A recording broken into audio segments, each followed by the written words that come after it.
A small community of 60 people lives in 9 settlements. When it snows, the grass dies, leaving nothing for animals to eat. The Arctic is a land of extreme conditions, freezing temperatures, long periods of darkness, and complete isolation. Yet, for centuries, indigenous tribes have survived and even thrived in these harsh conditions. Scattered across Alaska, Canada, Greenland, Scandinavia, and Russia, these groups have developed incredible traditions, from hunting in darkness to building homes from ice. Some tribes, however, have especially remarkable ways of life. The Yupik people believe the world around them is not just made of land and sea, but also spirits. To them, everything in nature has a soul, from towering mountains to tiny fish. Their shamans, spiritual leaders, are believed to have the power to heal the sick, communicate with spirits, and bring misfortune to those who disturb nature's balance. At the center of their beliefs is Elam-Ua, the spirit of the universe that created all life. This deep respect for nature influences everything they do, from their traditions to their survival skills and even their art. Their culture is not only spoken but also carved and danced. They create beautiful masks and sculptures from wood and ivory, each telling a unique story. Their traditional dances, performed at potlatch ceremonies, help them honor their ancestors and connect with spirits. Surviving in the Arctic requires skill, knowledge, and resilience. The Yupik are experts at using the land and sea, hunting seals, walruses, and caribou with harpoons, spears, and kayaks. To survive the brutal winters, they build underground communal houses called kashim and warm shelters lined with animal skins called aina. While the Yupik look to the spirits of the land and sea for wisdom, another tribe has mastered the language of ice and snow, the Nenets. These remarkable people have lived in the harsh Siberian tundra for centuries, developing deep knowledge of snow, ice, and permafrost. One of their unique skills is their ability to read snow. Their language has many words to describe different types of snow, allowing them to predict the weather, find the best grazing spots for their reindeer, and determine safe travel conditions. In a world where climate change is rapidly altering their environment, this knowledge has become more critical than ever. Melting ice and unpredictable weather patterns are disrupting their migration routes and threatening their way of life. The Nenets live in chums, traditional cone-shaped tents made from reindeer hides. These tents are built to withstand freezing temperatures as low as -50 degrees Celsius. The hides provide insulation, keeping the warmth inside and the cold out. These shelters are also easy to set up and take down, which is essential as the Nenets move with their herds during seasonal migrations. Family is central to Nenet society. They organize themselves into clans, passing lineage through the father. Each clan has its own customs and territory, with elders playing an important role in decision-making. However, the true spiritual leaders are the shamans, called Tardibia, who maintain harmony between humans and nature. They help ensure that the Nenets remain connected to the land that sustains them. Despite their deep connection to the land, the Nenets' way of life is under threat. Large industrial projects, such as the Yamal Mega Project, have encroached on their territory, disrupting migration routes and polluting their environment. If these changes continue, their traditional way of life may disappear forever. Survival in the Arctic is not just about enduring the cold, it's also about resisting outside forces. While the Nenets battle environmental challenges, another tribe, the Aleuts, faced a far more devastating force, colonization. The term Aleut was first used in the 18th century by Russian fur traders to describe two groups, the Unangaks of the Aleutian Islands and the Sugpiaq of Kodiak Island. Although they shared similar environments, their languages and cultures were distinct. Everything changed in 1741 when Russian colonizers arrived. What began as trade soon turned into exploitation. Fur traders overhunted sea otters and seals, destroying the ecosystems the Aleuts relied on. Diseases spread rapidly, and violent conflicts broke out. As a result, the once thriving Aleut population of 25,000 dropped to just 2,000 by the late 19th century. With their people nearly wiped out, the Aleut struggled to keep their culture alive. Their language, Unangam Tunu, once spoken by thousands, now has only about 109 fluent speakers. Losing their language has deeply affected their identity. However, they are fighting to revive their traditions, passing them down to future generations. The Aleut people have always had a strong connection to nature. They practiced animism and shamanism, believing that spirits existed in the sea, wind, and land. When Russian Orthodox missionaries arrived, Christianity spread among them, but instead of abandoning their old beliefs, they blended them with the new religion. For generations, Aleut men were expert hunters, navigating the dangerous seas in skin-covered kayaks, called baidarkas to hunt marine animals like seals, sea otters, whales, and walruses. Meanwhile, women gathered fish, birds, shellfish, and wild plants. Their survival depended on working together and maintaining a strong relationship with the land and sea. Then came World War II. In an unexpected turn, the US government forcibly relocated the Aleuts to internment camps with terrible living conditions. Families were separated, and their way of life was shattered. Their suffering went unrecognized for decades until 1988, when the Aleut Restitution Act was passed, offering compensation. But no amount of money could undo the deep scars left by war and displacement. While the Aleuts endured colonization and war, another Arctic tribe, the Koryak, faced a quieter struggle. Their culture slowly faded due to modern policies that reshaped their way of life. The Koryak people have always lived in harmony with nature, making decisions as a community rather than following strict hierarchies. Families work together, and wisdom is passed down through shamans, who guide their people through rituals and drumming. For them, nature is not just something to use, it is sacred. One of the most important aspects of Koryak culture is their deep reliance on reindeer. For centuries, reindeer have been their lifeline, providing food, clothing, tools, and transportation. They use every part of the animal, ensuring nothing goes to waste. They have also adapted to the changing seasons, building semi-underground homes to survive the cold winters and sturdy tents to stay cool in the summer. Along the coast, they crafted boats from wood and animal skins to fish and hunt marine animals. In summer, women gather berries and roots to store food for the colder months. However, outside forces have made life difficult for the Koryak. Soviet policies aimed at changing their traditional ways led to the decline of their language and customs. In 2007, the Koryak Autonomous Okrug was merged with Kamchatka Krai, reducing their political representation and making it harder for them to protect their culture. The Koryak's bond with reindeer has shaped their survival, but they are not the only Arctic people whose fate is tied to an animal.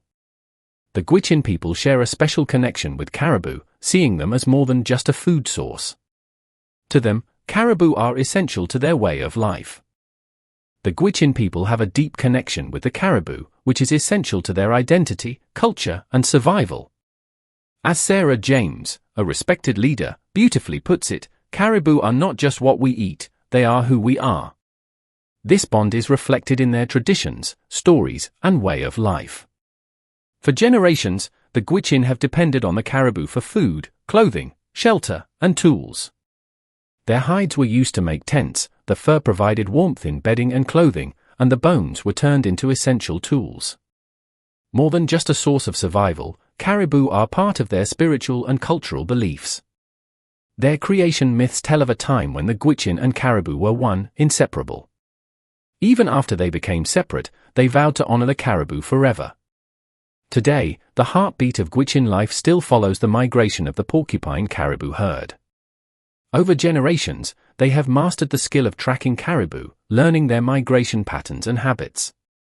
But hunting for them is more than a necessity, it is about respect and sustainability. They ensure the caribou population remains strong for future generations. However, their fight now extends beyond tradition, they are also protecting caribou from modern threats. When oil companies targeted the Arctic National Wildlife Refuge, home to the caribou's calving grounds, the Gwich'in took a stand. They saw this not just as an environmental issue but as a battle for their very way of life. With climate change and external pressures affecting caribou populations, the Gwich'in have become fierce advocates, protecting the herd and their sacred land.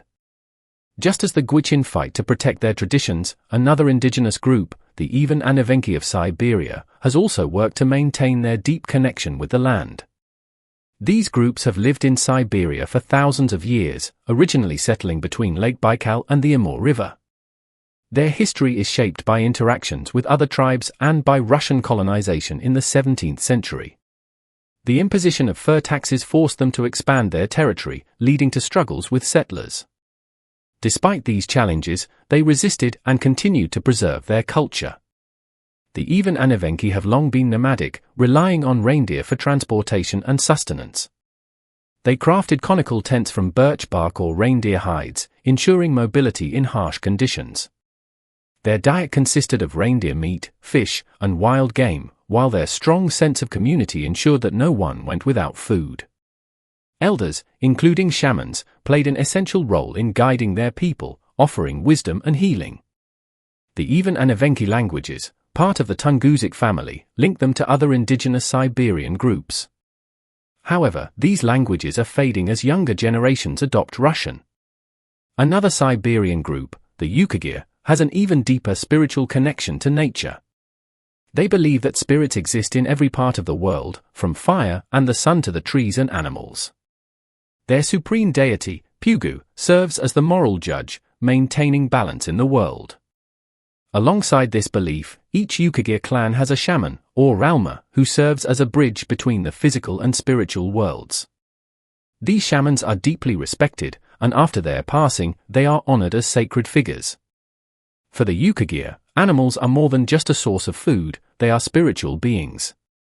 Each species has its own spirit, and hunters must follow sacred traditions to honor them.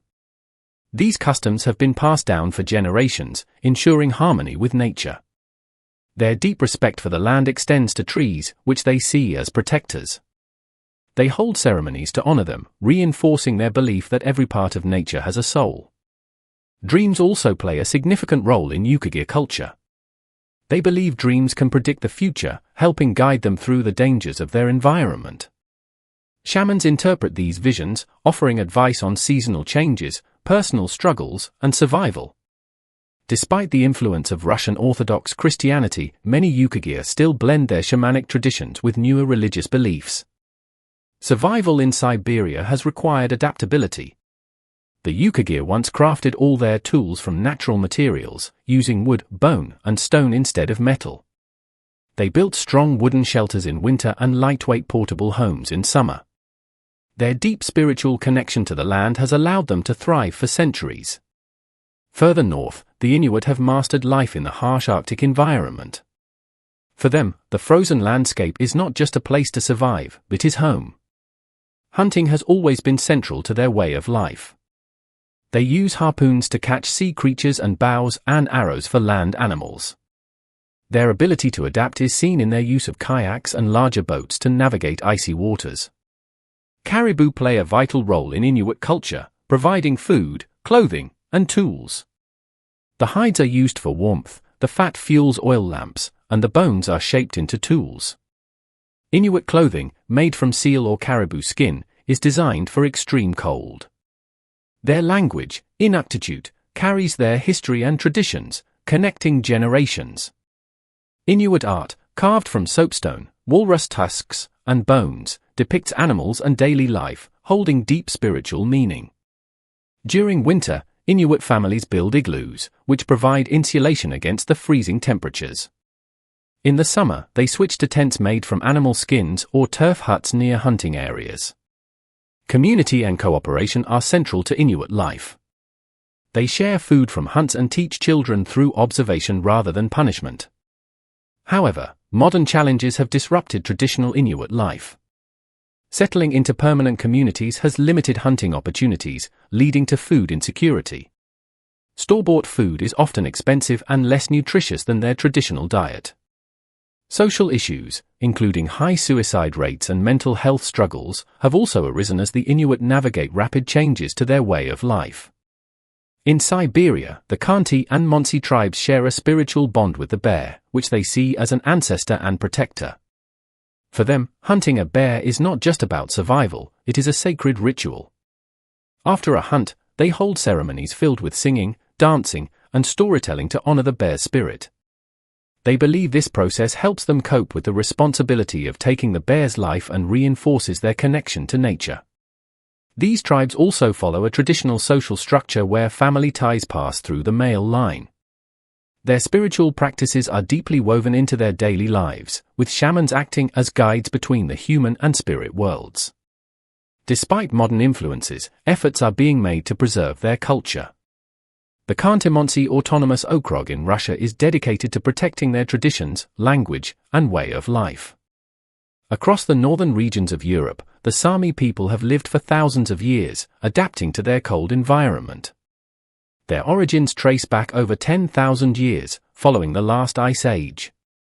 They were traditionally hunters, fishers, and gatherers, moving with the seasons to sustain themselves. Around 1500 CE, they began domesticating reindeer, which became central to their culture. Today, reindeer herding remains a defining part of Sami life, especially in Norway and Sweden, where it is legally protected. Every part of the reindeer is used, from its meat to its hide. Traditional dishes like bedos, a reindeer stew, highlight the deep connection they have with their herds. The Sami continue to migrate with their reindeer, ensuring fresh grazing areas. However, the Sami have faced challenges over the centuries. Scandinavian governments imposed taxes, took their land, and attempted to convert them to Christianity. Despite these pressures, they have held on to their traditions. Their unique singing style, called Gwich'in, is one of Europe's oldest musical forms, used to honor people, animals, and places. Sami craftsmanship, known as duoji, includes woven textiles, carved wood, and silver jewelry, all reflecting their deep connection to nature. Their traditional clothing, the gakti, is colorful and decorated with silver, representing pride in their culture. Spirituality remains an important part of Sami life, rooted in animism, the belief that all parts of nature have spirits. Sacred sites, such as special stones and trees, continue to play a role in their rituals. All of these indigenous groups, from the Gwich'in and Inuit to the Yukagir, even Khanty, Mansi, and Sami, share a profound connection to nature. Their traditions, beliefs, and survival strategies have been passed down for generations, ensuring their cultures endure despite the challenges of the modern world.